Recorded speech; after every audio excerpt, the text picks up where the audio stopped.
Amén. Los invitamos a que busquen ahí en sus Biblias en el Evangelio de Marcos, capítulo 15. Y hoy vamos a estar concluyendo este capítulo y vamos a estar considerando los versículos 21 al 47. Versículos 21 al 47. Y leemos la palabra del Señor, oramos para que el Señor nos ayude en esta tarde. Dice así la palabra del Señor ahí en Marcos 15, versículos 21 al 47. Vamos a estar predicando bajo el tema la muerte del gran rey. La muerte del gran rey. Y obligaron a uno que pasaba, Simón de Cirene, padre de Alejandro y de Rufo, que venía del campo, a que le llevase la cruz. Y le llevaron a un lugar llamado Gólgota, que traducido es lugar de la calavera. Y le dieron a beber vino mezclado con mirra, mas él no lo tomó. Cuando lo hubieron crucificado, repartieron entre sí sus vestidos, echando suertes sobre ellos para ver qué se llevaría cada uno. Era la hora tercera cuando le crucificaron, y el título escrito de su causa era el Rey de los Judíos. Crucificaron también con él a dos ladrones, uno a su derecha y el otro a su izquierda. Y se cumplió la escritura que dice, y fue contado con los inicuos. Y los que pasaban le injuriaban, meneando la cabeza y diciendo, bah, tú que derribas el templo de Dios y en 3 días lo reedificas, sálvate a ti mismo y desciende de la cruz. De esta manera, también los principales sacerdotes, escarneciendo, se decían unos a otros con los escribas, a otros salvó, a sí mismo no se puede salvar. El Cristo, Rey de Israel, descienda ahora de la cruz para que veamos y creamos. También los que estaban crucificados con él le injuriaban. Cuando vino la hora sexta, hubo tinieblas sobre toda la tierra hasta la hora novena. Y a la hora novena, Jesús clamó a gran voz diciendo, Eloi, Eloi, lama sabactini, que traducido es, Dios mío, ¿por qué me has desamparado? Y algunos de los que estaban allí decían al oírlo, mirad, llama a Elías. Y corrió uno, y empapando una esponja en vinagre, y poniéndola en una caña, le dio a beber, diciendo, dejad, veamos si viene Elías a bajarle.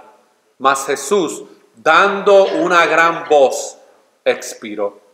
Entonces el velo del templo se rasgó en dos, de arriba a abajo, y el centurión que estaba frente a él, viendo que después de clamar había expirado así, dijo, verdaderamente este hombre era hijo de Dios. También había algunas mujeres mirando de lejos, entre las cuales estaban María Magdalena, María la madre de Jacobo, el menor, y de José y Salomé, a quienes cuando él estaba en Galilea le seguían y le servían, y otras muchas que habían subido con él a Jerusalén. Cuando llegó la noche, porque era la preparación, es decir, la víspera del día de reposo, José de Arimatea, miembro noble del concilio, que también esperaba el reino de Dios, vino y entró osadamente a Pilato y pidió el cuerpo de Jesús. Pilato se sorprendió de que ya hubiese muerto y haciendo venir al centurión le preguntó si ya estaba muerto. E informado por el centurión dio el cuerpo a José, el cual compró una sábana y quitándolo lo envió en la sábana y lo puso en un sepulcro que estaba cavado en una peña e hizo rodar una piedra a la entrada del sepulcro. Y María Magdalena y María, madre de José, miraban donde lo ponían. Señor, tu pueblo se ha reunido en esta tarde para nuevamente escuchar tu voz que creó todas las cosas, tu voz que da vida, tu voz que salva, tu voz que edifica a su pueblo, Señor. Y te pedimos en esta tarde que tú nos ayudes a poder exponer tu palabra, que tú nos des la gracia, que tu Espíritu Santo obre en mi vida y a través de mi vida, para que tu pueblo pueda ser edificado en esta tarde y que tu palabra pueda ser expuesta y que tu nombre pueda ser glorificado. Todo esto te lo pedimos en el nombre de Jesús. Amén y amén. Amén. La idea principal de lo que vamos a estar exponiendo en esta tarde es que Jesús fue crucificado, murió y fue sepultado por los pecadores. Y miren, la crucifixión de Jesucristo, el Hijo de Dios, no fue un accidente en la historia humana. Fue una cita divina que había sido profetizada en las Escrituras y que ahora en la persona de Jesucristo haya su cumplimiento. Como dice Isaías capítulo 53 versículo 10, el Señor se complació en quebrantarlo. Lo que el Rey Jesús soportó en la cruz sucedió justo a tiempo y sucedió exactamente de acuerdo con el plan divino. Y miren, el horror de este sacrificio también es su gloria. Jesús está muriendo la muerte que deberíamos haber muerto nosotros para que pudiéramos ahora vivir eternamente y para siempre. Y hay tres aspectos importantes de la muerte de Jesús que nosotros necesitamos comprender cuando nos acercamos a un texto bíblico como el que acabamos de leer. Número uno es que Él es nuestro sustituto. Y estos términos que vamos a estar compartiendo ahora, obviamente no son términos que usted los va a encontrar de una manera explícita en las Escrituras, pero son términos teológicos que nos ayudan a comprender la obra de Cristo en la cruz. Y Él es nuestro sustituto. ¿Qué significa eso? Que Jesús murió nuestra muerte. Él es el Cordero Pascual que nosotros encontramos en Éxodo capítulo 12, que nos salva con su sangre. En el antiguo pacto, el cordero que se sacrificaba y su sangre era en memoria de ese viejo pacto. Ahora en Cristo, por medio de su sacrificio y su sangre, ahora Él es el mediador de un nuevo pacto. Él es el guardador del pacto, como dice Éxodo 24, que nos sella con su sangre. Pero también Él es nuestra propiciación, y eso es un término, ¿verdad?, que no forma parte de nuestro vocabulario diario ni semanal, pero Él es nuestra propiciación. ¿Y qué significa eso? Que Jesús soportó nuestra condenación y llevó toda la ira de Dios por nosotros. Y la copa de la cruz, que era la que Él había orado en Getsemaní, Padre, si es posible, pasa de mí esta copa. La copa de la cruz no es principalmente el sufrimiento físico que Él iba a experimentar, es principalmente el sufrimiento espiritual que Él iba a padecer.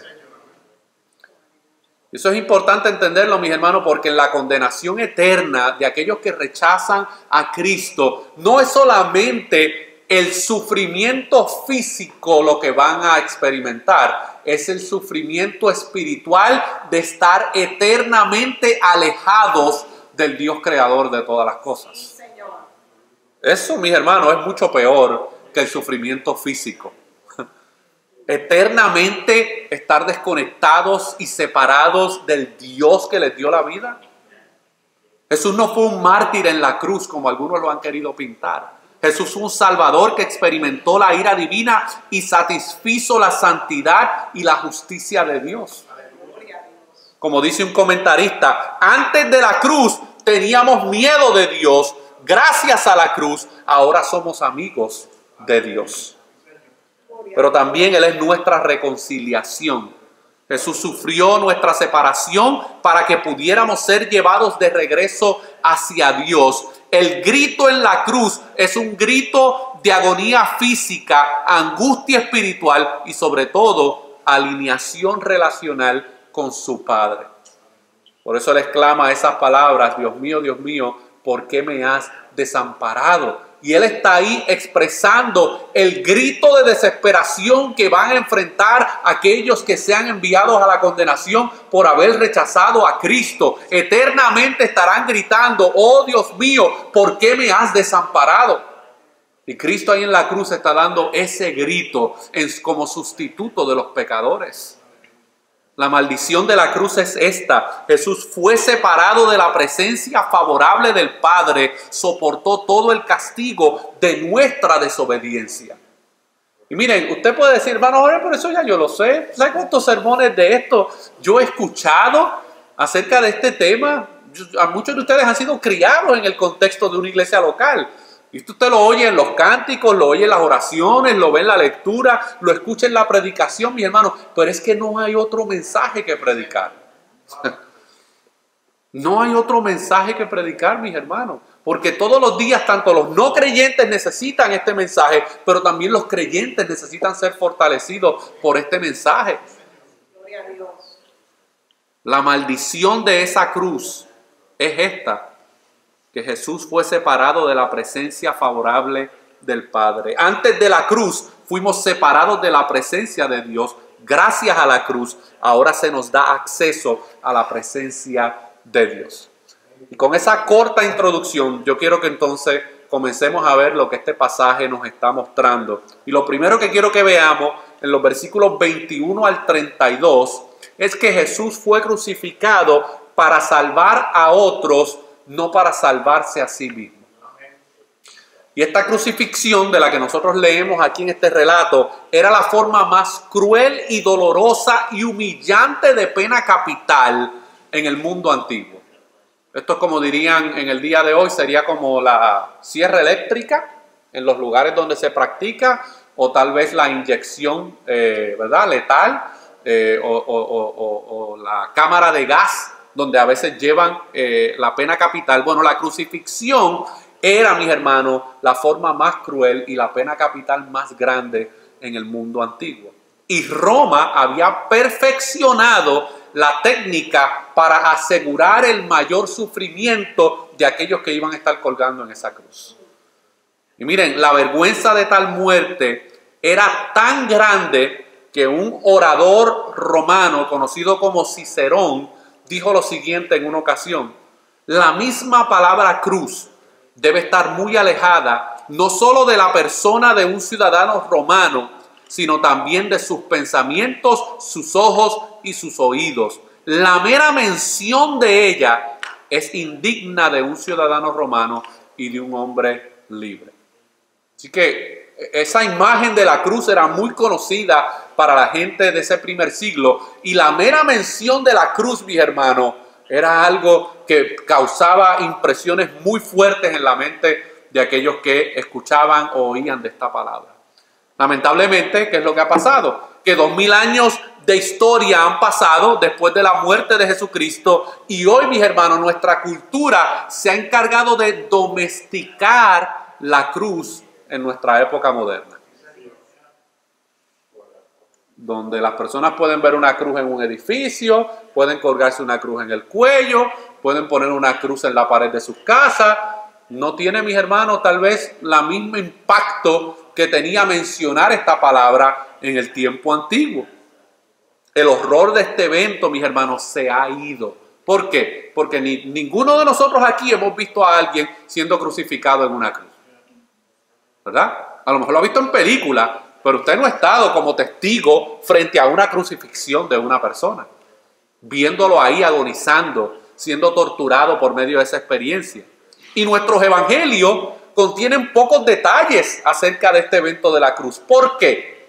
Bueno, la primera razón es porque la gente en los días de Jesús estaba completamente familiarizada con lo espantoso que era la cruz, porque lo habían visto con sus propios ojos.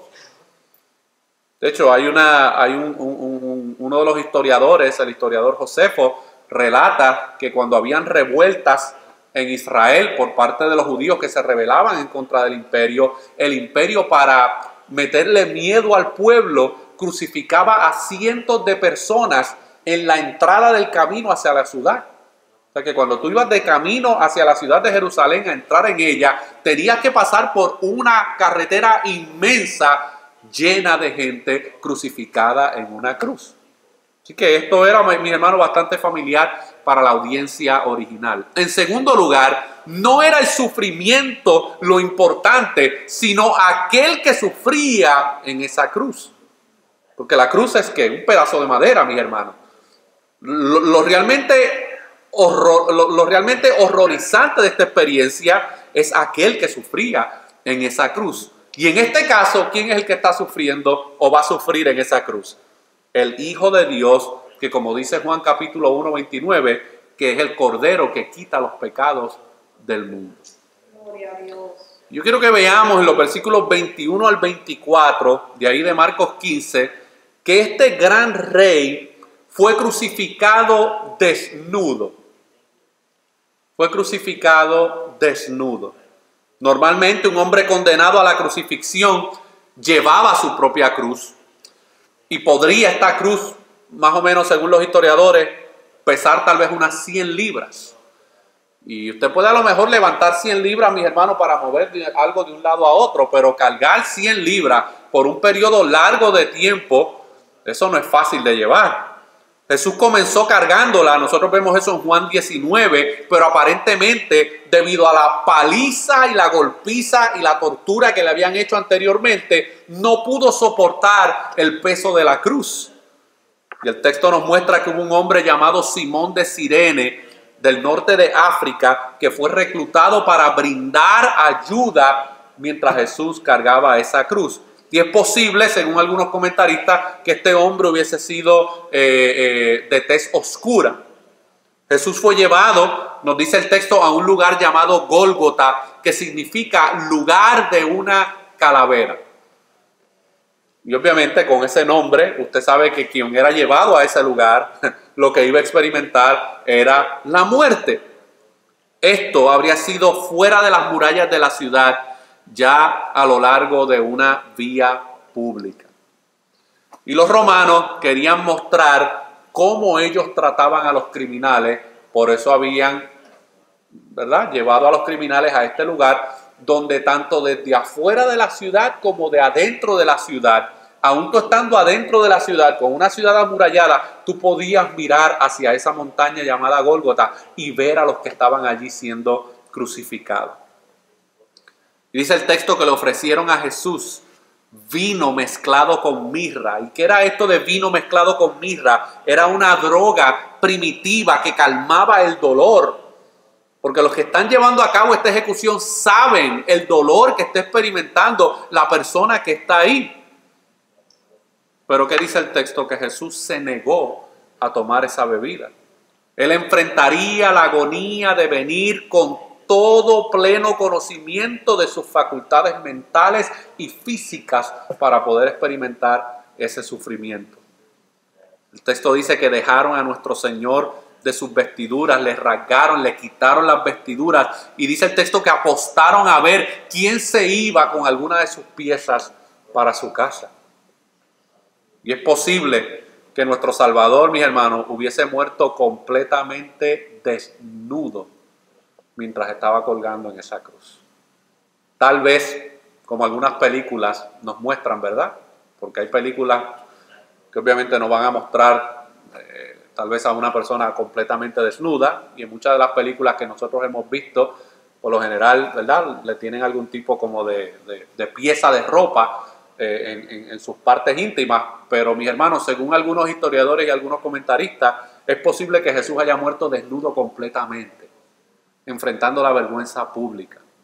De hecho, Juan Calvino capta algo de la importancia teológica de este evento y él comenta lo siguiente: los evangelistas retratan al Hijo de Dios como despojado de sus vestiduras para que podamos conocer la riqueza ganada para nosotros por esta desnudez. Porque esa desnudez se supone que hubiese sido la nuestra. Porque un día Él nos vestirá a los ojos de Dios.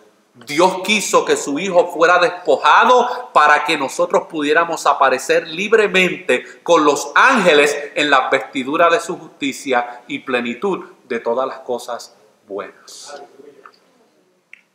¿Usted ve por qué los creyentes también necesitan, mis hermanos, recordar estas verdades del Evangelio? Versículos 25 al 27 nos dicen que ese gran rey fue crucificado con pecadores. Vemos ahí en Marcos 15 que Jesús fue crucificado a la hora tercera, es decir, mis hermanos, alrededor de las 9 de la mañana. Ya desde las 9 de la mañana Jesús había sido crucificado. Y vemos ahí en el texto como una burla más. Dice que clavaron en su cabeza la siguiente acusación: el rey de los judíos. Y eso obviamente, mi hermano, lo hicieron en forma de burla. ¿Y qué más pasa aquí? Bueno, que ellos crucificaron con él a dos malhechores, uno a su derecha y otro a su izquierda. Y miren, aún este evento había sido profetizado por el profeta Isaías. En Isaías capítulo 53, versículo 12 dice, y él fue contado entre los rebeldes. Ahora, hay algo irónico aquí. Y es que Santiago y Juan anteriormente habían pedido estar ¿dónde? Uno a la derecha y otro a la izquierda de Jesús en su gloria. Eso lo vimos en Marcos capítulo 10.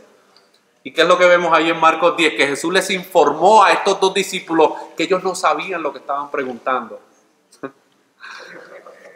Y esta es la hora en que el Padre glorificará al Hijo y el Hijo glorificará al Padre. Y esta no es la gloria que Santiago y Juan tenían en mente cuando le hicieron esa petición a Jesús.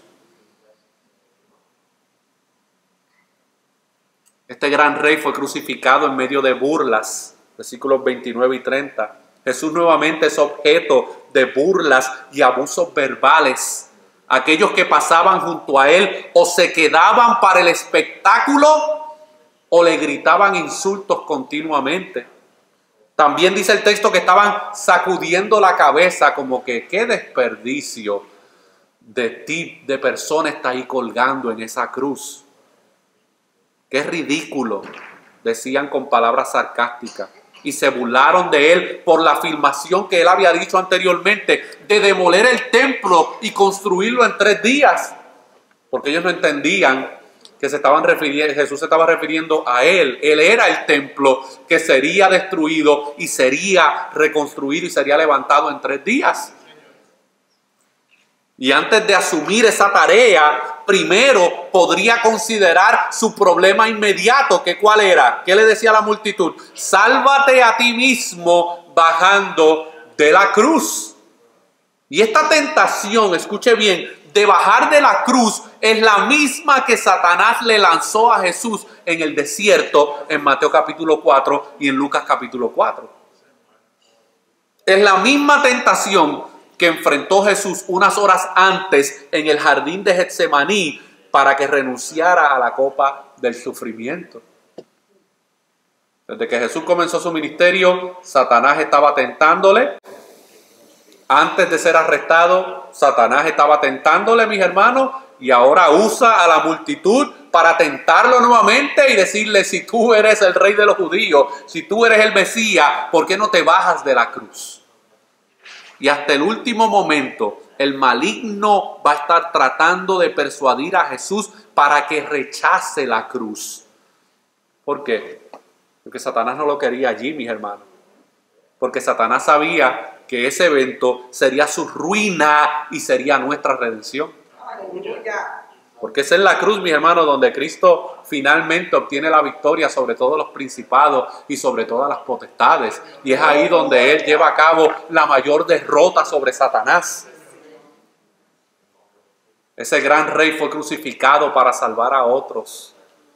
Versículos 31 y 32. Los líderes religiosos no pudieron resistir la tentación de hacer una última crítica al gran rey. ¿Y qué dice? Él salvó a otros.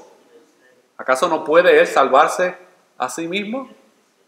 Ellos también desafiaron a Jesús a bajar de la cruz. Dice, si tú te bajas de esa cruz, tal vez nosotros creamos en ti. Qué irónico, ¿verdad?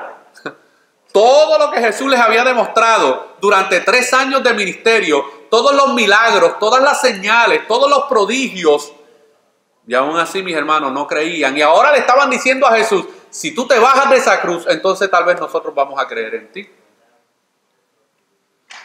Los 2 ladrones que fueron crucificados al lado de Jesús, dice el texto que lo insultaban repetidamente. Y eso usted lo ve en el versículo 32. Sin embargo, en un momento dado, en esas horas de la mañana, mientras Jesús está siendo crucificado y está ahí colgando en la cruz, vemos el texto, mis hermanos, que uno de ellos cambiaría de opinión antes de que terminara el día. En algún momento dado, este hombre tuvo una revelación divina en su mente y en su corazón acerca de la identidad de esa persona y de ese hombre que estaba colgando en esa cruz. Él vio algo en Jesús que lo movió de insultarlo a confiar en él. Él no estaría decepcionado, porque ¿qué es lo que le promete Jesús luego que él dice esas palabras? Que él se encontraría con él después de la muerte en el paraíso. Por eso, mis hermanos y mis hermanas, nunca debemos olvidar, ningún pecador será defraudado si mira al Rey crucificado. Nunca es demasiado tarde. Si usted lee la conversión de Charles Spurgeon, usted lee el sermón, ¿verdad?, bajo el cual él llegó a la fe en Cristo, este humilde predicador simplemente decía, mira a Cristo, mira a la cruz, mira su sacrificio. Y Charles Spurgeon, mis hermanos, experimentó salvación ese día. Y ese es el mismo mensaje de hoy. Mira a la cruz, mira a Cristo. Pero este texto de Marcos 15 también nos muestra en los versículos 33 al 41 que Jesús murió abandonado aunque era el Hijo de Dios. Y el gran rey murió en la oscuridad, dice el versículo 33 de ahí de Marcos 15. Jesús ha estado en la cruz por 3 horas. De repente, dice el texto que alrededor del mediodía la oscuridad envolvió toda la tierra, pero era las 3 de la tarde. No eran las 6 de la tarde, ni las 7, ni las 8, ni las 9. Eran las 3 de la tarde.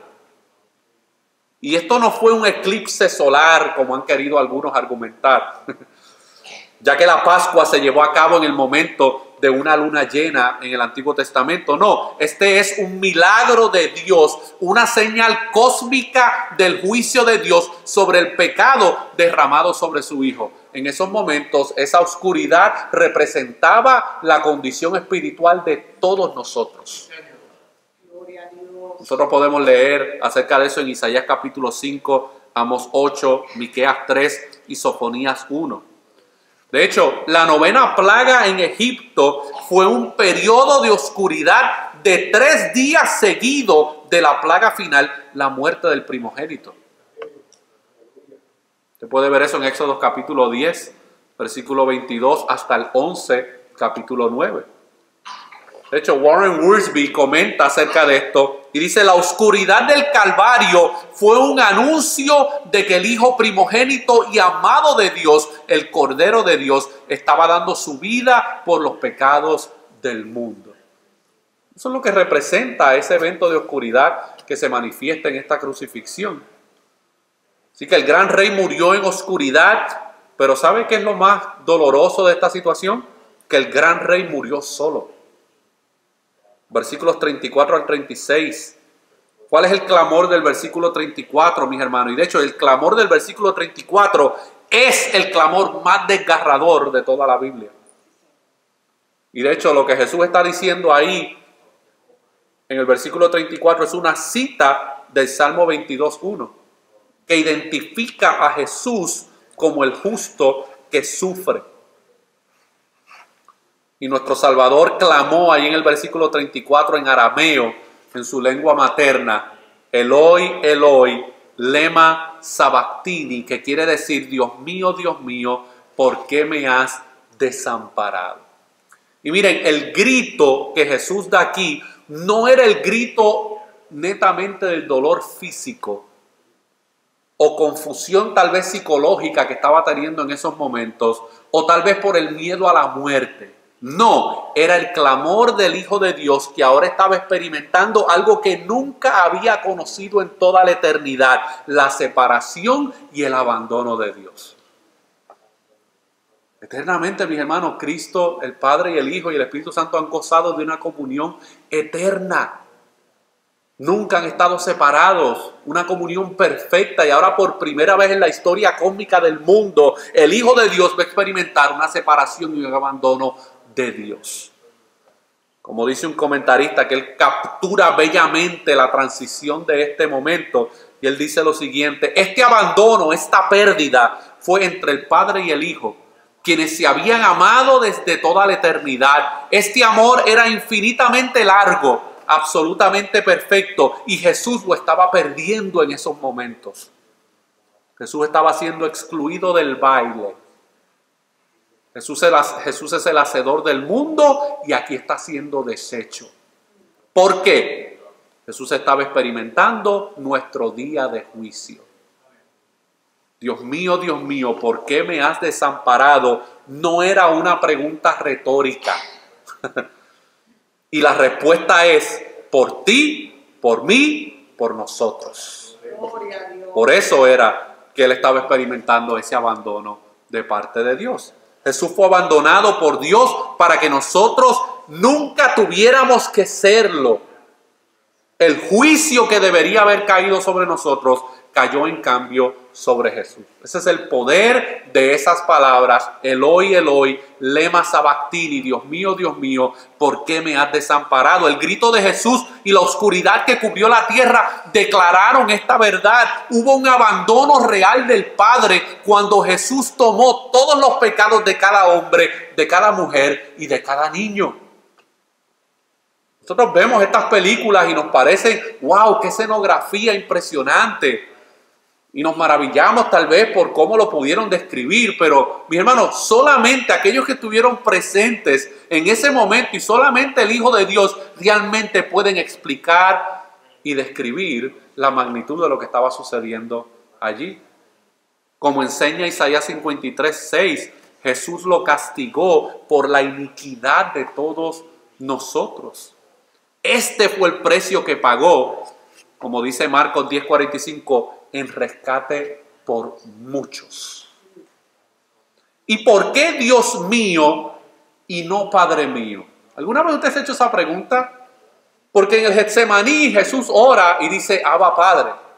¿Verdad que sí? Padre mío. Pero aquí Él no utiliza Padre mío, Él utiliza la palabra Dios mío. Porque en este único momento, en todo el tiempo y la eternidad, Él se ve y se conoce a sí mismo, no como el Hijo del Padre, sino como el sacrificio por los pecadores. Algunos que estaban cerca, nos dice Marcos 15, pensaron erróneamente que Jesús estaba llamando a Elías, cuando dijo esas palabras, Eloi, Eloi, lema sabactini. Y ellos esperaron probablemente con burlas adicionales para ver si Elías vendría a bajarlo de la cruz. Pero el texto nos muestra que el gran rey moriría solo como sustituto por los pecadores. Escuche bien, Dios separado de Dios. ¿Quién puede entender esto? Yo no puedo, mis hermanos. Yo trato en mi capacidad finita. Pero yo no puedo entender esto. Dios separado de Dios. Y puede que yo nunca entienda esto. Pero ¿sabe qué sí puedo hacer? Alabarlo por ello. Eso sí puedo hacer. Entenderlo en este lado de la eternidad no podré. Pero en este lado de la eternidad sí puedo alabarlo por ello. El gran rey murió y abrió el camino a Dios. Eso lo vemos en los versículos 37 al 39. Dice el versículo 37 que Jesús dio un gran grito y expiró, murió. Es casi seguro que fue el clamor registrado que vemos en Juan 19:30 cuando él dijo consumado es. ¿Y qué significa esa palabra consumado es? Que se ha hecho la expiación y se ha realizado la obra de salvación que había sido profetizada y decretada desde antes de la fundación del mundo.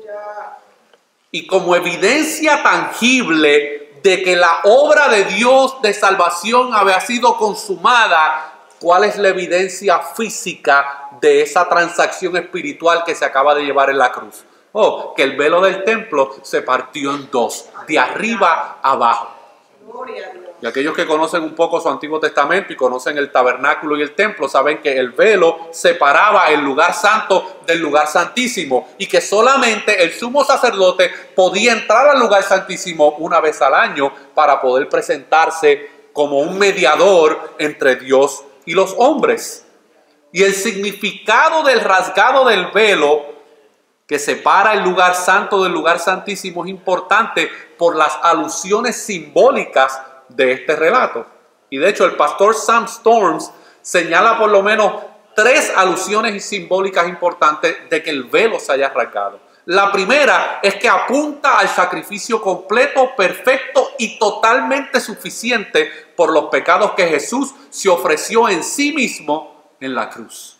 El pecado que había creado una barrera tanto espiritual como natural entre Dios y el hombre ha sido ¿qué? Eliminada, ha sido expiada.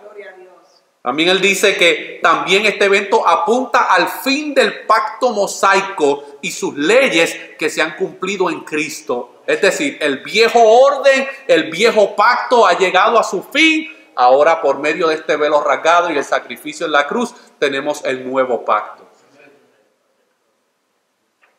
Y número 3, señala el hecho de que Dios en toda su gloria ahora es libre y plenamente accesible a todos los hombres y mujeres que vienen a Él por medio de la fe en Jesucristo.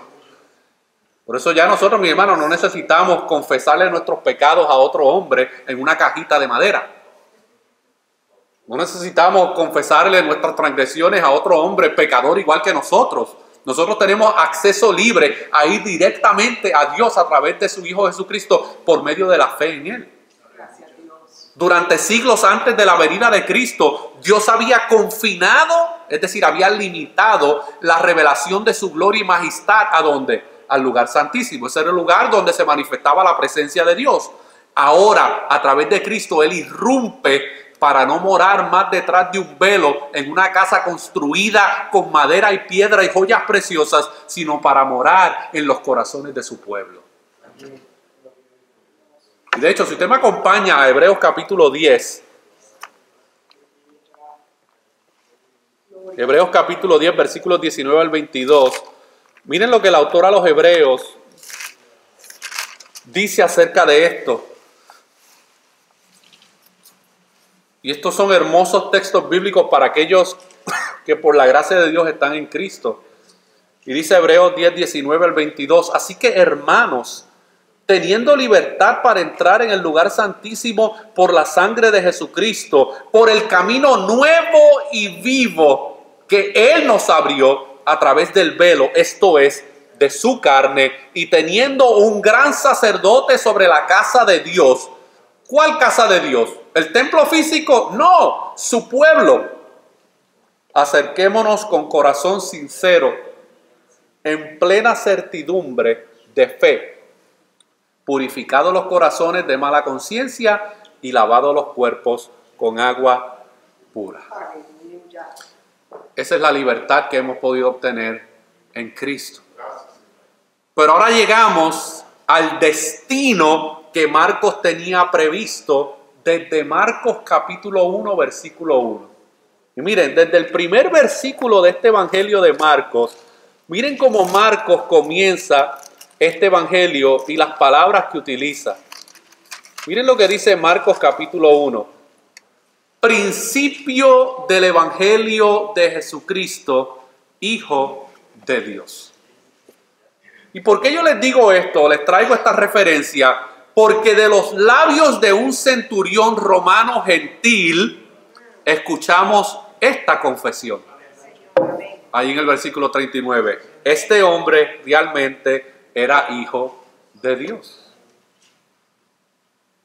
No fue uno de sus maravillosos milagros o de sus tremendas enseñanzas lo que causó esta confesión de este centurión romano gentil. No, fue la pasión que él estaba viendo en esa cruz.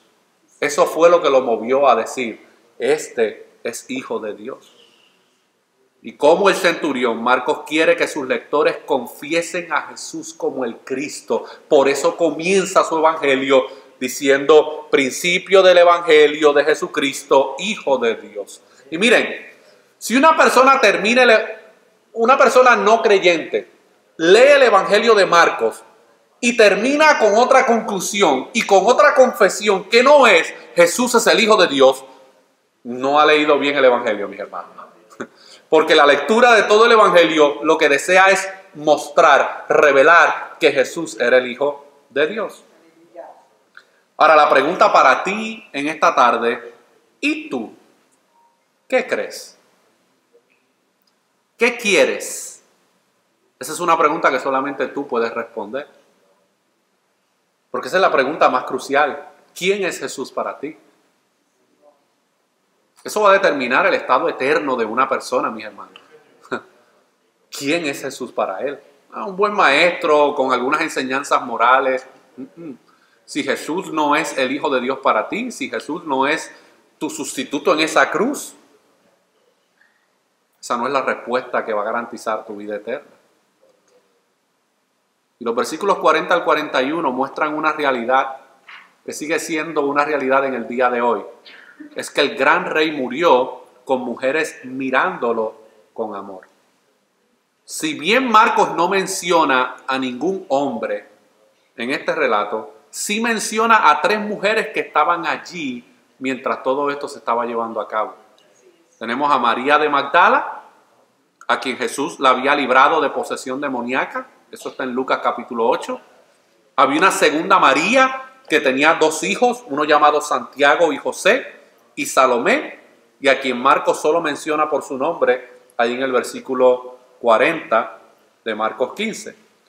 Y esta última era la madre de los discípulos Santiago y Juan, y probablemente la hermana de la madre de Jesús. Y eso usted puede encontrar esa referencia en Mateo capítulo 27, versículo 56.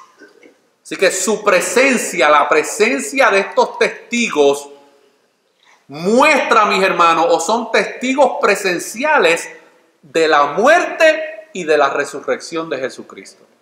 Y miren qué dato interesante, que las únicas personas que están ahí frente a la cruz de testigos de la muerte de Jesucristo eran ¿quiénes? Mujeres. ¿Dónde estaban sus discípulos? Escondiéndose, mis hermanos. ¿Y quiénes son las primeras que tienen la experiencia con Jesús luego de su resurrección? Las mujeres, mis hermanos. Dice el versículo 41 que estas mujeres eran verdaderas discípulos de Él. Esa realidad no ha cambiado en el día de hoy, mis hermanos. Por lo general, las mujeres casi siempre son mucho más susceptibles a las cosas espirituales. Y los hombres andan ocupados en otras cosas, mis hermanos.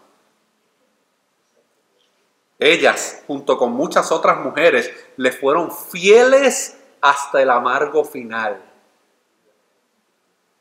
Es posible que hayan visto los eventos brutales de la cruz desde la distancia, pero a diferencia de sus discípulos varones, su devoción no estuvo marcada por su ausencia.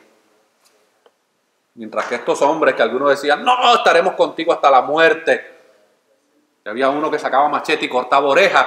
En el momento más importante de la vida de Jesús, mis hermanos, todos se fueron corriendo, se fueron de nuevo a Galilea, allá a pescar. Su amor y devoción a Jesús no quedaría sin recompensa, y eso lo vamos a ver la semana que viene en el capítulo 16, versículos 4 al 8. Gloria a Dios. Jesús fue enterrado, mis hermanos, porque estaba muerto. Versículos 42 al 47, Jesús está muerto. Juan capítulo 19, versículos 34 nos dice que uno de los soldados le abrió el costado con una lanza solo para estar seguro que realmente estaba muerto físicamente y que no estaba desmayado en la cruz. Normalmente un hombre que murió por crucifixión sería dejado en la cruz para que se pudriera o para que fuera comido por los perros o por las aves rapaces. Lo que quedaba del cadáver sería arrojado en el valle de Hinnom. Y usted encuentra esa referencia en Marcos capítulo 9, versículos 43 al 48. Jesús, sin embargo, se salvaría de esta humillación por varias razones. La primera es que la ley judía exigía que incluso los criminales ejecutados recibieran un entierro adecuado y que los colgados de un árbol fueran bajados y enterrados antes de la puesta del sol. Eso usted lo puede encontrar en Deuteronomio capítulo 21, versículo 23. Así que los mismos líderes religiosos que provocaron la crucifixión de Jesús ahora se acuerdan de la ley. Y ahora quieren bajar a la cruz antes de las 6 de la tarde para poder enterrarlo. Segundo, José de Arimatea se acercó valientemente a Pilato y pidió el cuerpo de Jesús. Lo vemos ahí en Marcos capítulo 15, versículo 43. Miren, el gran rey fue enterrado en la tumba de un hombre rico. Lo que nos muestran los versículos 42 al 46.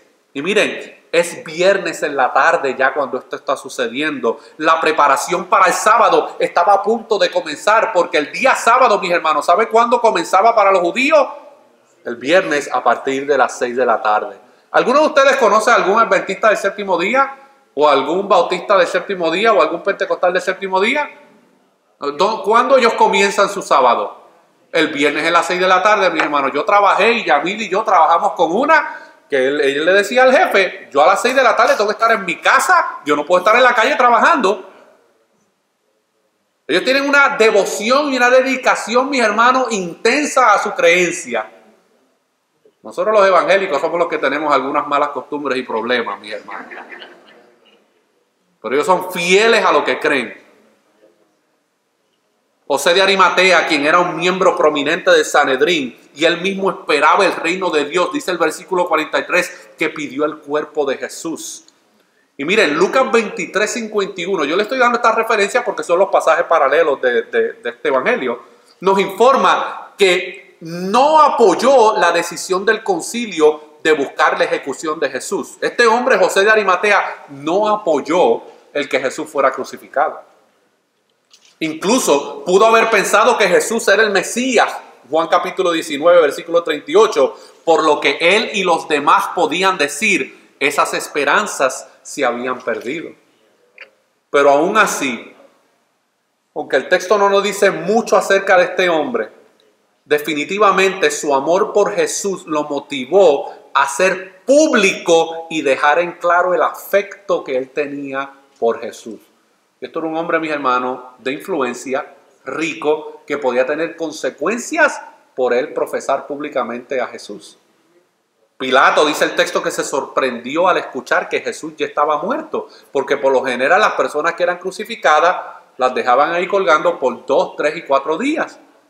No morían ese mismo día. Dice el texto que él le entregó el cadáver a José. José compró lino fino, envolvió al Salvador en ese lino fino y lo puso en su propia tumba. No quiero añadir cosas al texto, mis hermanos, que tal vez no están ahí, pero me hace pensar en que este hombre realmente entendió el significado de lo que estaba sucediendo en esa cruz. Y él ahora le da a Jesús su propia tumba para ser enterrado en esa tumba. Luego dice el texto que hizo rodar una piedra contra la entrada, una vez más cumpliéndose aquí la escritura. En Isaías 53, 9 dice: hicieron su sepultura con un hombre rico. Todo Isaías 53, mi hermano, se va cumpliendo al paso de la letra. El gran rey fue sepultado y las mujeres vieron dónde lo ponían.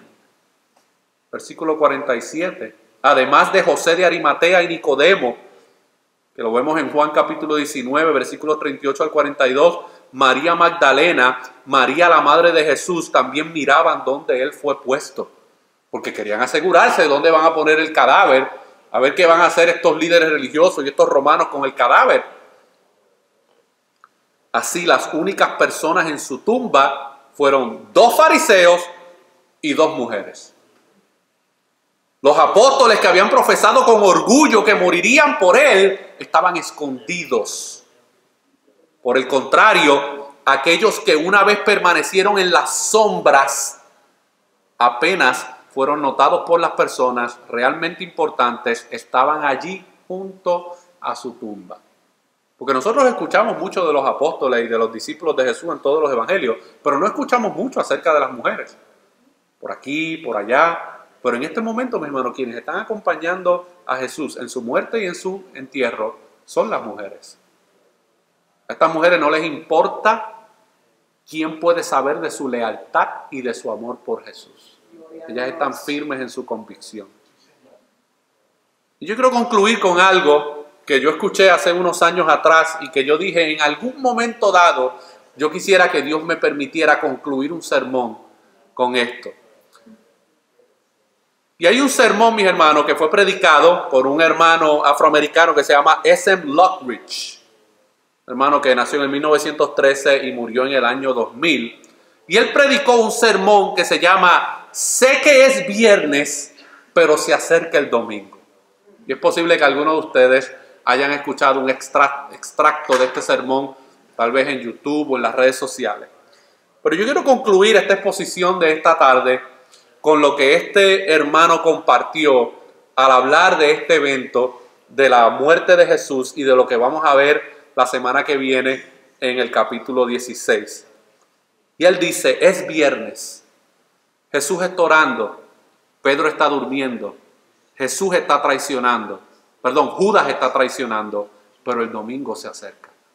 Es viernes, Pilato está luchando, el consejo está conspirando, la multitud está murmurando, ni siquiera saben que se acerca el domingo.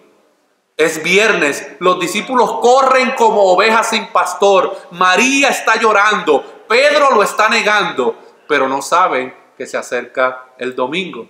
Es viernes, los romanos vencieron a mi Jesús, lo vistieron de escarlata, lo coronan de espinas, pero no saben que viene el domingo. Aleluya. Es viernes, ven a Jesús caminando hacia el Calvario, su sangre goteando, su cuerpo tambaleándose y su espíritu está cargado. Pero ya ves, es solo viernes, pronto llegará el domingo. Es viernes, el mundo está ganando, la gente está pecando y el mal está sonriendo.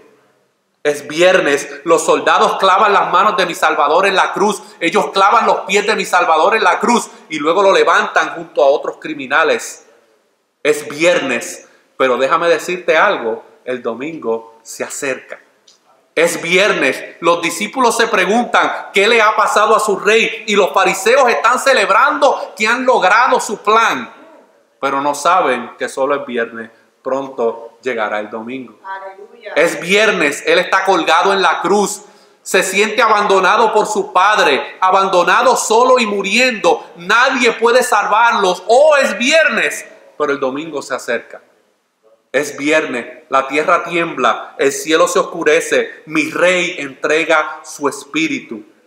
Es viernes, se pierde la esperanza, la muerte ha llegado, el pecado ha vencido y Satanás solo se está riendo.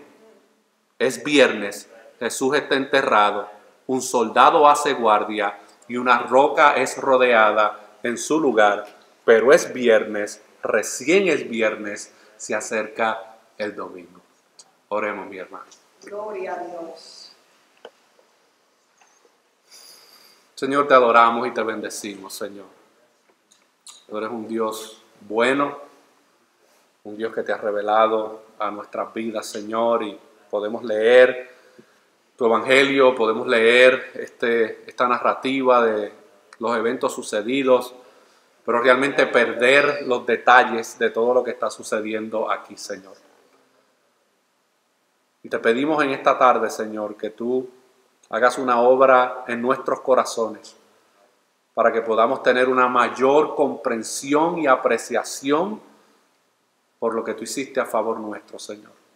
Porque este es el mensaje que se ha estado predicando por los últimos 2000 años y es el único mensaje que puede salvar a los pecadores. Fue este mensaje el que alcanzó nuestras vidas y a través de él ahora nosotros podemos tener una relación contigo. El abandono que nosotros deberíamos haber experimentado, Cristo lo sufrió por nosotros, Señor. Que podamos gozarnos y encontrar fortalezas en que Cristo murió por nosotros, Señor. Ayúdanos en lo que nos queda de exposición de este Evangelio de Marcos, que si tú permites lo estaremos concluyendo la semana que viene, Señor.